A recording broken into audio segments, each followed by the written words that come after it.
Sini sudah sajikan sebuah masalah, namun apapun masalahnya minumnya teh botol sosro gitu ya. Selalu hadir bermasalah dengan senyuman. Jadi semai, mana semuanya nih? Sorry. Kok error nih? Sorry. Semuanya ada di sini ternyata ya. Semuanya solution. Biar apa? Iya betul. Biar ada inspirasi gitu kan ya. Oke kawan-kawan, ketika kita nanti menemukan soal yang bentuknya panjang-panjang kayak gini, maka tugas kita cara cepatnya adalah langsung baca aja ke pertanyaannya ini. Nah dia pertanyaannya kan kayak gini nih. Bukti nilai moral saling memberi semangat, berusaha, dan berdoa dalam kutipan nomor tersebut terdapat dalam kalimat bernomor bla bla bla. A1 dan 3, B2 dan 6, C3 dan 6, D4 dan 5, E6 dan 7. Nah, berarti kita harus baca kalau gitu ya. Nah, dibaca nih. Bukti nilai moral saling memberi semangat. Nah, ada nilai moralnya kan saling memberi semangat, kemudian berusaha, berdoa. Nilai moral itu apa sih? Pada pertemuan sebelumnya sudah Mak Aki jelaskan tuh. Oke, kita flashback lagi ya. Di pertemuan sebelumnya silahkan kawan-kawan cek lagi video Mak Aki ya, bahwa dalam karya sastra itu ada nilai-nilai yang disebut satu nilai moral nih.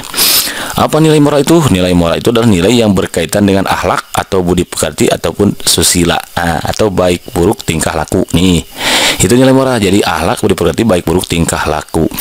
Ada yang disebut nilai sosial atau kemasyarakatan, yaitu nilai yang berkaitan dengan norma yang berada di dalam masyarakat nih. Jadi norma yang berada di dalam masyarakat. Ada juga yang disebut dengan nilai budaya, nilai yang berkaitan dengan adat istiadat kalau budaya itu. Nilai keagamaan adalah nilai yang berkaitan dengan tuntutan beragama. Kemudian nilai estetika atau keindahan adalah hal-hal yang nilai yang berkaitan dengan hal-hal yang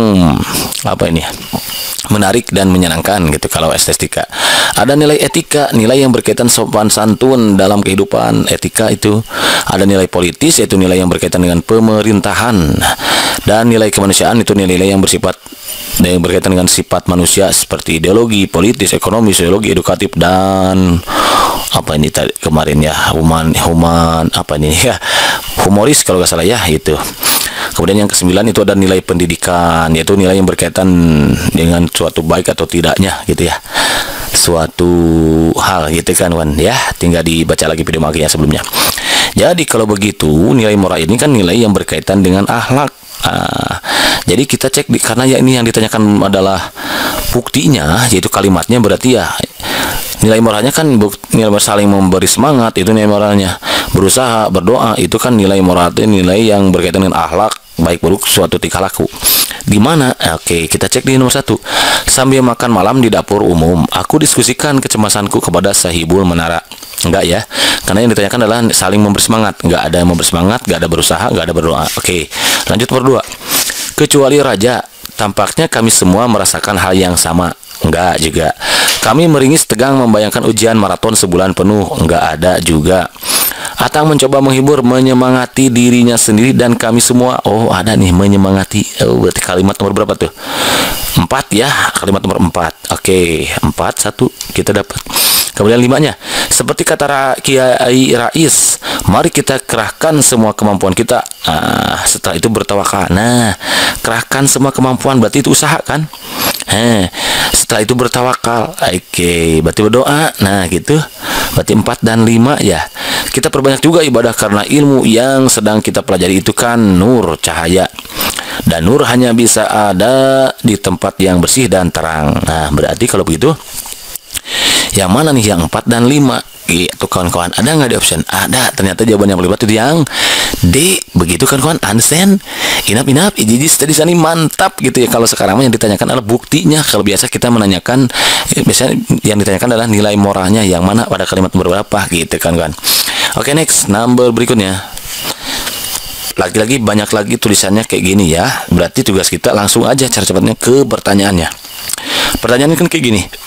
Nilai sosial yang terkandung pada kutipan tersebut adalah bla bla bla. Oke. Nilai sosial berarti tadi apa? Iya betul. Nilai sosial itu dan nilai kemasyarakatan. Mana tadi nilai sosial? Kita flashback lagi. Nilai sosial, nilai kemasyarakatan itu nilai yang berkaitan dengan norma yang berada di dalam masyarakat. Apa sih normanya gitu? Oke, A. Jika seseorang raja wafat, maka yang mengganti adalah anaknya. B. Titah raja adalah undang-undang, karena itu ucapannya harus dilaksanakan. C. Semua materi pegawai hulu balang dan rakyat tunduk pada perintah raja. D. Kepekaan seorang raja atas peristiwa yang terjadi sekitarnya. E. Perubahan nama setelah diangkat menjadi seorang raja. Oke, yang mana nih? Oke, kita baca lagi soalnya nih. Adapun raja di kota Maligai itu namanya Payatukeru Mahajana. Maka Payatukeru Mahajana pun beranak seorang laki-laki. Oh, ternyata raja ini beranak nih, seorang laki-laki. Tapi bukan dari rajanya ya, tapi dari istrinya gitu kan. Gak mungkin dari rajanya, kan raja adalah seorang laki-laki gitu. Maka dinamai anak kanda baginda itu Payatuantara. Payatuantara. Jadi tadi kan ayahnya Payatukeru, kalau anaknya ternyata Payatuantara. Hatta berapa lamanya maka Payatukeru Mahajana pun matilah.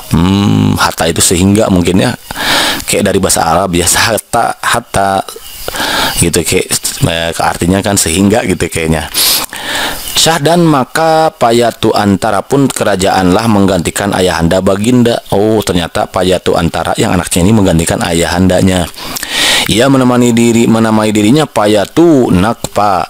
Selama Payatu Nakpa, kerajaan itu senantiasa ia pergi dan berburu. Pada suatu hari Payatu Nakpa pun duduk di atas tahta kerajaannya, dihadap oleh segala menteri, pegawai hulu balang dan rakyat sekalian. Arkian maka titah baginda, aku dengar kabarnya perburuan sebelah tepi laut itu terlalu banyak konon. Hikayat 1001 malam. Oh, berarti kalau begitu apa nih nilainya? Jadi ada ayah seorang raja punya anak, kemudian anaknya menggantikan ayahnya yang sudah meninggal untuk jadi raja. Berarti yang mana? Iya betul, yang ayah. Jika seorang raja wafat, maka yang mengganti adalah anaknya. Nah, ini adalah nilai norma, nilai sosial kawan-kawan, yaitu nilai ya kawan tadi. Nilai sosial itu nilai masyarakat, nilai yang berkaitan dengan norma yang berada di dalam masyarakat. Oh, normanya itu kawan-kawan, dia kalau ada seorang ayah yang meninggal, raja meninggal, maka yang menggantikan adalah anaknya. Ya, berarti jawaban yang paling tepat nilai sosialnya adalah yang A, begitu kan kawan. Understand? Inap jadi mantap. Kalau mantap nih, soal number 3. Oke, bersama ya selalu hadapi masalah itu dengan menjadi semua solution. Berapa? Iya betul, biar ada inspirasi gitu kawan dia. Gitu. Lagi-lagi baca lagi ke sini kawan-kawan. Cara cepatnya, nilai budaya yang terungkap dalam kutipan tersebut adalah bla bla bla. A. Raja baginda memelihara anjing. B. Rakyat patuh pada raja baginda. C. Berburu dengan menggunakan anjing. D. Menggunakan jaring dalam berburu. E. Gotong royong berburu pelanduk. Nilai budaya itu dia berarti nilai adat istiadat kawan-kawan ya. Nilai budaya berdasarkan definisi yang sudah dijelaskan oleh Maki itu adalah nilai yang berkaitan dengan adat istiadat. Ini dia. Apa adat istiadatnya di sana? Apakah raja baginda memelihara anjing itu adalah suatu adat, atau rakyat patuh kepada raja? Oke. Berburu dengan menggunakan anjing itu menggunakan jaring dalam berburu, gotong royong berburu pelanduk. Mana nih? Maka titah baginda, baiklah esok pagi-pagi kita berburu. Maka setelah keesokan harinya maka jaring dan jerat pun ditahan orang lah. Maka segala rakyat pun masuklah ke dalam hutan itu, mengalan-alan segala perburuan itu dari pagi-pagi hingga datang menggelincir matahari.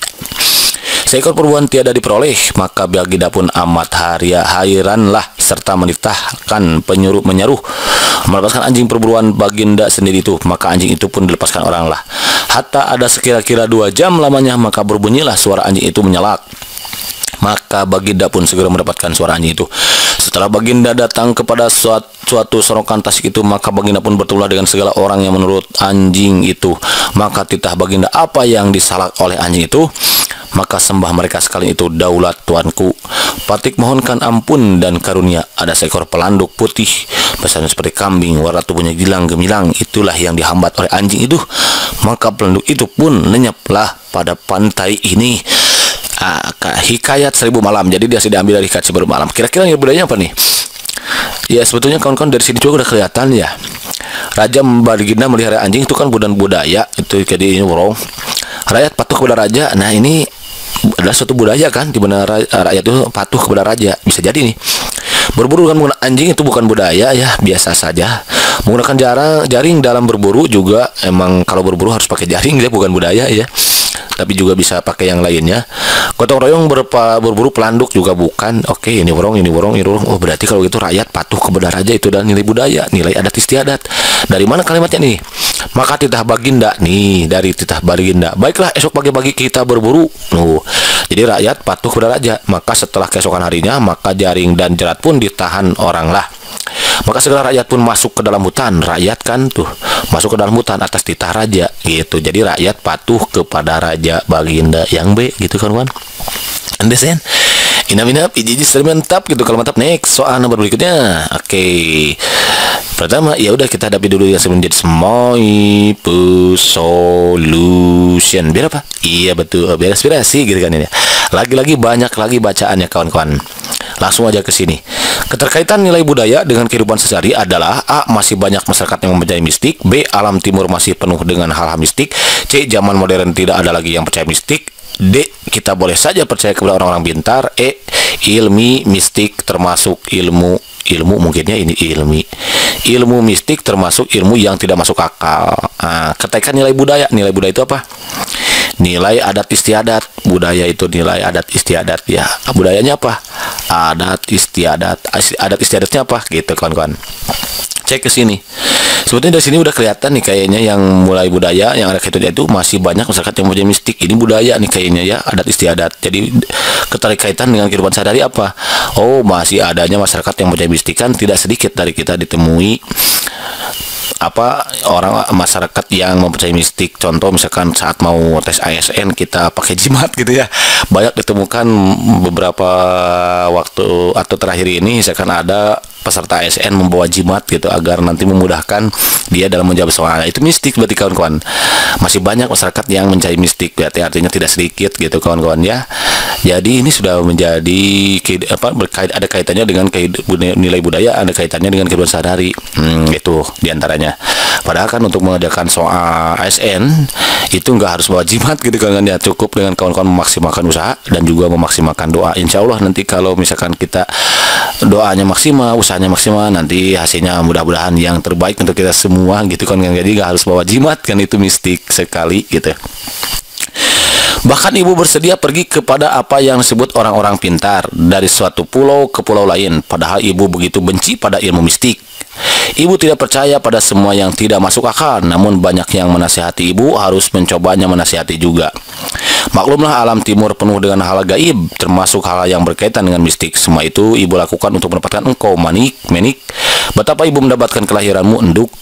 Jadi ada seorang ibu yang ingin lahir, yang ingin hamil, lalu dia pergi ke meminta bantuan orang pintar, karena di sana katanya banyak ilmu gaib.